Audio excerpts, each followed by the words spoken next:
સ્ત્રીને તેના સ્તનોમાં શિશ્ન દાખલ કરવામાં આવે છે જ્યારે તે પોતાના કરતાં તમારા પર વધુ વિશ્વાસ કરે છે. વ્યક્તિને પોતાના વિશે સાંભળવું ગમે છે, તેથી જો તમે કોઈને પ્રભાવિત કરવા માંગતા હો તો તેના વિશે વાત કરવાનું શરૂ કરો. જો તમે હારનો ડર તમારા મનમાં રાખશો તો તમે ક્યારેય સફળ થઈ શકશો નહીં. જો કોઈ છોકરી તમારી સાથે વાત કરતી વખતે તેના વાળને સંભાળે છે તો તેનો અર્થ એ છે કે તે તમને પસંદ કરે છે. નવી અને કુંવારી છોકરીઓની સરખામણીમાં પરિણીત મહિલાઓમાં સંબંધ બાંધવાની ઈચ્છા સૌથી વધુ હોય છે. મહેનત કર્યા વિના ભગવાન કોઈને કંઈ આપતા નથી અને ભૂલથી પણ મળી જાય તો લાંબુ ટકતું નથી. જે મહિલાઓ પોતાના સ્તનોને ઢાંકતી નથી તે ખૂબ જ કામુક અને સેક્સી હોય છે.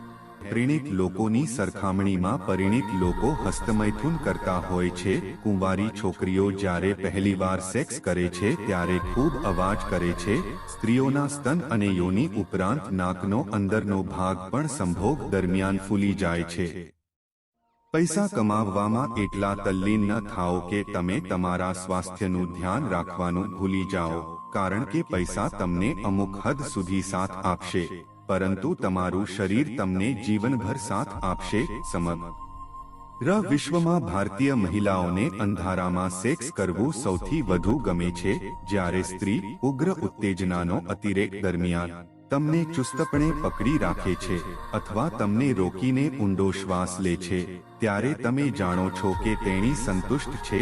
જ્યારે પણ મહિલાઓ સંબંધ બાંધવા માંગે છે ત્યારે તેઓ મજાક ઉડાવે છે અને અયોગ્ય હરકતો કરે છે.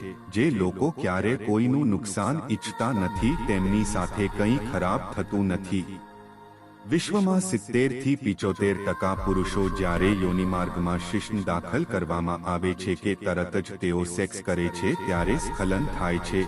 જે મહિલાઓ પોતાના પતિથી શારીરિક રીતે સંતુષ્ટ નથી હોતી તેમનામાં ગેરકાયદેસર સંબંધો હોય છે. 7-5% પુરુષો ઈચ્છે છે કે સ્ત્રી જાતીય સંભોગ માટે પહેલ કરે. જો કોઈ મહિલા તેના પતિ સાથે આવું કરે છે તો તેનો પતિ તેનાથી ખૂબ જ ખુશ છે. તણાવની સાથે સાથે જાતીય સંભોગ પછી માથાનો દુખાવો પણ ગાયબ થઈ જાય છે. પરિવારમાં તકરાર થવી સામાન્ય વાત છે, પરંતુ તેને એટલો મોટો ન થવા દો કે મનમાં નફરતની લાગણીઓ જન્મવા લાગે. જો તમે કોઈનાથી ડરતા હો તો તેની સામે જ ચાલવાને બદલે અથવા તેનાથી દૂર ભાગવાને બદલે ધીમે ધીમે તેની પાસે જાઓ. જો તમે કોઈનાથી ડરતા હોવ તો તેની સામે સીધા જવાને બદલે કે તેનાથી દૂર ભાગવાને બદલે ધીમે ધીમે તેનો સામનો કરવાની ટેવ કેળવશો તો સારું રહેશે.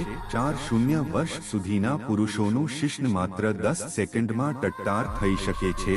જાતીય સંભોગ દરમિયાન પુરુષની દાઢી સામાન્ય કરતાં વધુ ઝડપથી વધે છે. 5 થી 30 વર્ષની છોકરીઓ દિવસમાં 2 થી 3 વખત સેક્સ કરવા માંગે છે. સ્ત્રીઓનો સૌથી ઉત્તેજક ભાગ સ્તનની ડીંટડી છે, જેનો સ્પર્શ સ્ત્રીના સમગ્ર શરીરમાં ઉત્તેજના ફેલાવે છે. ગમે તેટલા લગ્ન કરો, જો તમને સારી પત્ની મળશે તો તમારું જીવન સુખી થશે. જો તમને ખરાબ પત્ની મળશે તો તમે ફિલોસોફર બની જશો. સેક્સ કરતા પહેલા તમારે 2 કેળા ખાવા જોઈએ. આ તમને એનર્જી આપશે, જેના કારણે તમે 40 મિનિટ સુધી થાકશો નહીં. લગ્ન હોય કે બ્રહ્મચર્ય, માણસ ગમે તે રસ્તો પસંદ કરે તેને પાછળથી પસ્તાવો થાય છે. જે વ્યક્તિ પોતાની ખામીઓ અને બીજાના ગુણો જુએ છે તે જ મહાન વ્યક્તિ બની શકે છે. દરેક વ્યક્તિનો આત્મા અમર છે, પરંતુ જે લોકો સદ્ગુણ છે તેનો આત્મા અમર અને દિવ્ય છે.